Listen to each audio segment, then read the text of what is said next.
Mon métier, moi j'ai un atelier de conservation-restauration d'art. Donc à la base, notre métier c'est de restaurer des œuvres d'art. Et dans ce métier, on s'occupe, nos spécialisations c'est le patrimoine bâti. On utilise quelques outils, dont des bistouris, et on met au jour, l'idée pour nous c'est de retrouver, de mettre au jour des décors peints qu'on pourrait par la suite restaurer. Ça, c'est la base. Maintenant, il y a différents types de bâtiments de différentes époques. On sonde des bâtiments très anciens, des églises, des châteaux du XIIe, XIIIe siècle. Et puis, maintenant, de plus en plus, on nous demande ce service-là pour l'architecture moderne, qui gentiment subit les premières rénovations. Et l'idée, c'est donc de retrouver les couleurs. Alors, plus un décor, ou de temps en temps, oui, mais les décors souvent s'arrêtent à des filets ou des petits détails. Mais c'est plutôt des couleurs d'origine qu'on nous demande de retrouver, de tous les éléments architecturaux pour faire connaître l'ensemble en fait, d'un bâtiment, parce que l'architecte, il construit le bâtiment, mais il y applique aussi des couleurs qui vont avec cette architecture. Donc il y a une cohérence entre l'architecture et les couleurs qui devraient être respectées.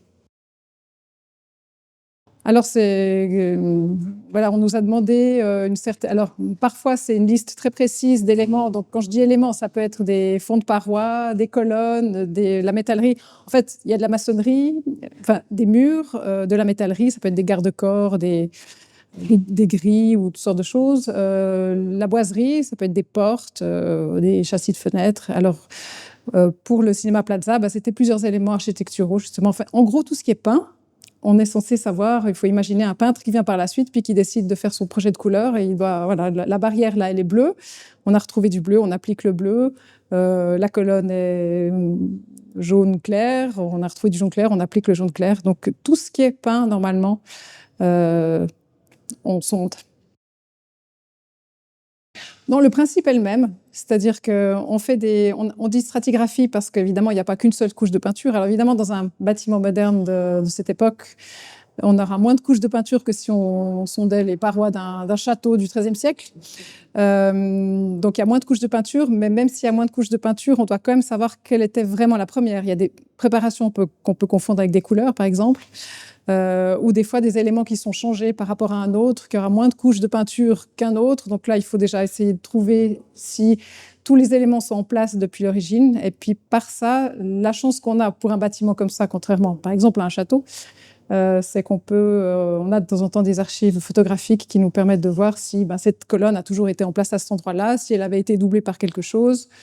Si elle a été doublée, évidemment, on ne va pas la faire, on va attendre que le doublage s'enlève. Voilà, ce genre de détails, mais c'est vraiment élément par élément qu'on arrive à décortiquer gentiment l'affaire. Je le compare effectivement souvent à de l'archéologie. L'archéologue, il essaye de trouver son squelette ou son trésor. Nous, le trésor, c'est évidemment la couleur. Quand on tombe sur un décor, évidemment, c'est aussi intéressant pour nous, parce que voilà, c'est un plus. Oui, c'est toute la difficulté de la chose. On n'est jamais vraiment exact. Et d'abord, on travaille avec le code couleur NCS, qui est l'éventail de couleurs qui a le plus de références. Ça, c'est une chose. Mais malgré cela, le vieillissement de la couleur, si c'est une peinture à l'huile, elle a peut-être un peu jauni par rapport à la façon, comme elle était appliquée. Il y a des fois des techniques de peinture qui peuvent aussi être influencées par des surpeints. Si on met comme ça, une espèce de blanc crème ou un jaune clair, puis juste après la rénovation d'après, on y applique un rouge assez fort.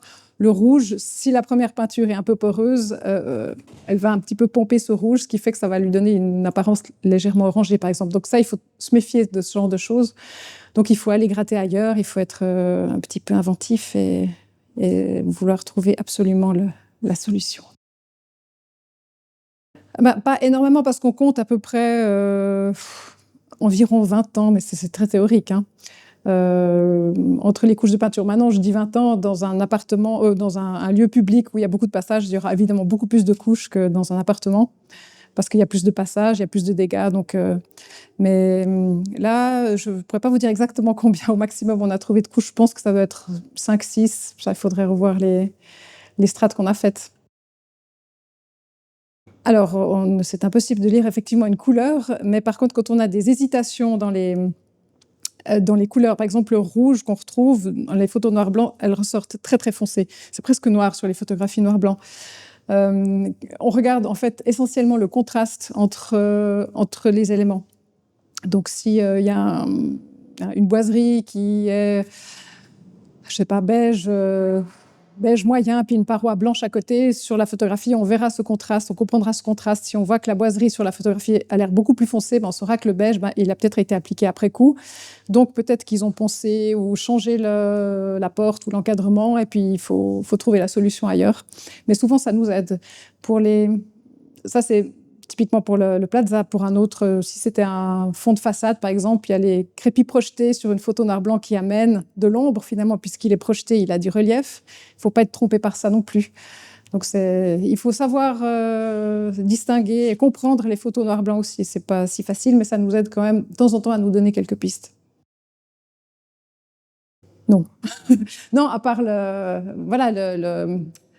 le choix soigné des couleurs. Ça, c'est toujours dans ce genre de bâtiment à cette époque-là, c'est pas forcément ce type de couleurs qu'on retrouve.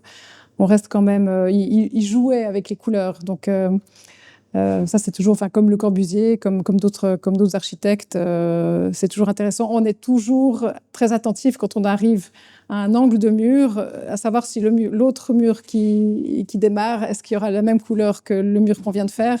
Et puis ça, typiquement, on essaye de faire vraiment des sondages dans les coins, dans les angles, pour être sûr que soit que la couleur continue, soit qu'il y a une couleur différente. Il faut en être sûr. Donc, c'est bien d'avoir justement ces sondages l'un à côté de l'autre. Puis des fois, c'est des camailleux. Donc, même dans les sondages, c'est très difficile de voir. Il a peut-être pris une couleur un tout petit peu plus foncée que l'autre sur l'autre mur. Et puis, à l'œil nu, c'est très peu visible. Mais en fait, après, quand on repeint le mur avec les références qu'on donne, on voit que ça a du sens. Ça dépend des objets. Ici, je trouve que c'est important parce que l'architecte est un personnage important. Ce bâtiment aussi, il a une histoire. Moi, je milite toujours pour pouvoir mettre, parce qu'encore une fois, j'imagine l'architecte de l'époque qui a choisi ses couleurs consciemment. Pour moi, ce serait une trahison de lui mettre autre chose.